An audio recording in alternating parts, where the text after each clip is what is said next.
मेरी झोपड़ी के भाग आज खुल जाएंगे, राम आएंगे।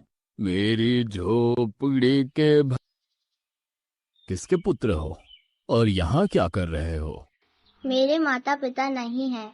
मैं गंगा के किनारे ही रहता हूँ। तो फिर मेरे साथ आश्रम में चलना।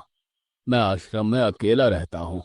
तेरे साथ रहते हुए मुझे आनंद होगा। मैं आपके आश्रम आऊंगा, लेकिन मेरा शरीर देख लो बाबा जी। मतलब क्या कहना चाहता है तू? और तेरा नाम क्या है? मेरा नाम अड़ैया है।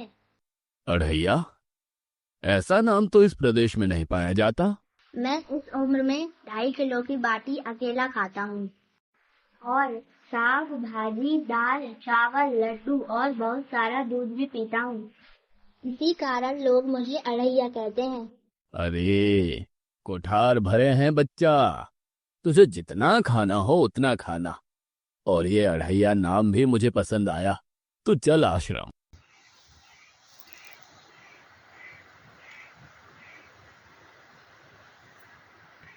आप जो बोलोगे उतना काम करूँगा बाबा जी, पर खाने में कमी मत रखना।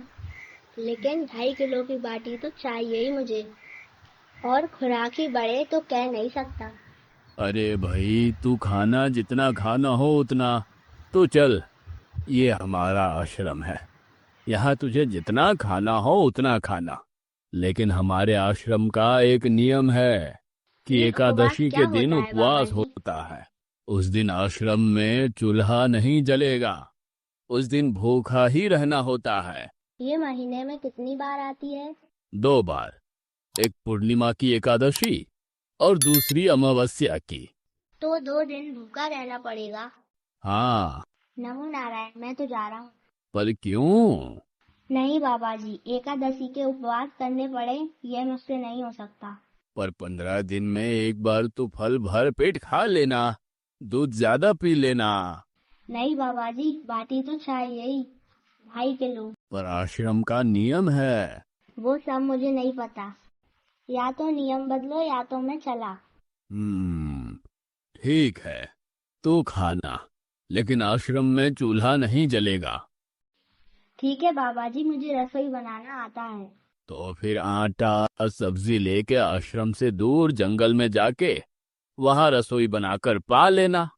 वैसे तू एकादशी करता तो मुझे आनंद होता, लेकिन तू समझता नहीं है। पर ठीक है, आश्रम में रसोई मत बनाना। ठीक है बाबा जी, एकादशी के दिन मुझे रसोई का सामान दे देना। मैं जंगल में जाके रसोई बना के पा लूंगा। कल एकादशी है।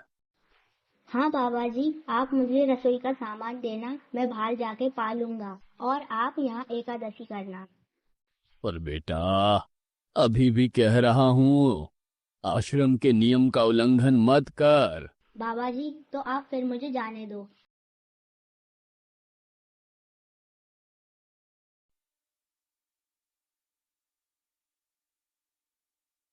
ओ अढ़िया, हमारे आश्रम में ऐसा नियम है कि ठाकुर जी को भोग लगाकर ही पाया जाता है। तू एकादशी के दिन ये सब कर रहा है, उसमें मैं मना नहीं करता। पर ठाकुर जी को भोग लगाकर ही पाना। ठाकुर जी मतलब कौन? यार, ठाकुर जी मतलब भगवान ईश्वर। मतलब भोग लगाने पर वो रूबरू आएंगे, तो फिर ज्यादा सामान दो। तू मूर्ख, तुझे कैसे समझाऊं? भगवान नहीं आते, सिर्फ तुझे भावना करनी है। कैसी भावना? जब रसोई तैयार हो तब थाली के सामने बैठकर 2 हाथ जोड़कर ठाकुर जी को खाना खाने बुलाना। मेहरबानी करके इतना नियम पालन करना। ठीक है। ये लड़का ठीक है, लेकिन एकादशी की होती तो कितना अच्छा होता।